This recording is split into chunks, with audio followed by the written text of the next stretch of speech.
They power everything from your cell phone and your scooter to your car, but lithium-ion batteries pose an explosive danger to you and your family if they get overheated. Now, a News 6 investigation exposes a huge problem in preventing those fires. Eric Sandoval is here with us. Eric, you uncovered there really are no rules when it comes to how to safely store these things? Yeah, really surprising outcome to this, Matt. Right now, it all boils down to common sense. We got exclusive access here to what it takes to put these fires out. And even the state's top firefighter tells us new rules to prevent these fires can't come fast enough. Structure fire, emergency. The fires have already destroyed property and claimed lives. In January, these flames consumed a garbage truck in Seminole County. Another fire killed a man in Orange County over the summer and destroyed this Tesla on the 417. And in New York, 4 people died from this fire at an e-bike repair shop.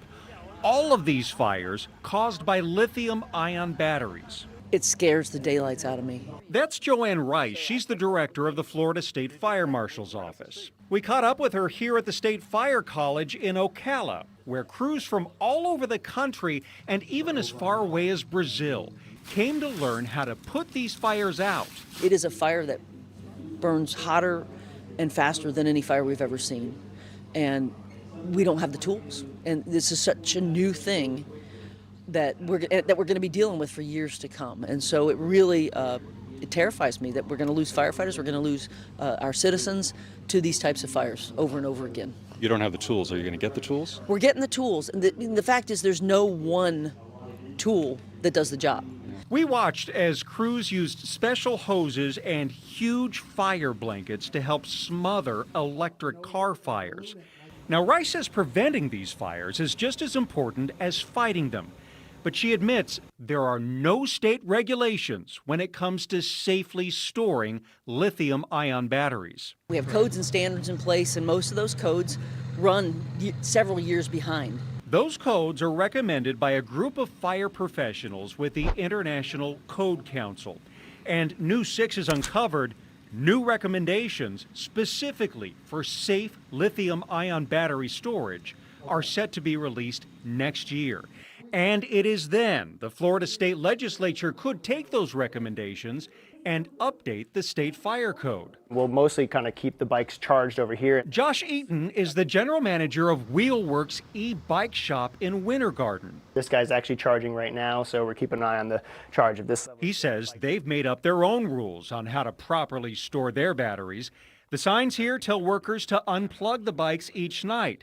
They even have a smaller version of the fire blanket we saw at the State Fire College. So the risk of fire concerns you? It does, and it should to everybody, just because it's batteries, and if you don't take them seriously, especially some of these batteries are very large, so it doesn't take much to overheat something.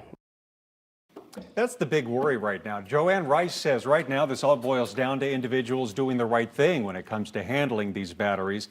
Using the correct power cords, which is a big one, not charging them overnight, and making sure you have a plan just in case a fire does break out. And I think a lot of us are guilty of using aftermarket cords. For sure, they're cheaper. Absolutely. Yeah, you get like 5 of them in a pack. Yeah, absolutely. For sure. Amazon, you can get those easy. That's the danger. So it sounds like I know, I'm part of the problem, not the solution, but let's talk about solutions. Sounds like it can be dangerous. Is there any way to speed this up, because none of the solutions seem like they're happening next week? Yeah, and we asked Joanne Rice about that. She says right now they're looking at making some rule changes that might allow local fire departments to make up their own rules for right now. That would be temporary. We're watching that. They did something similar up in New York too.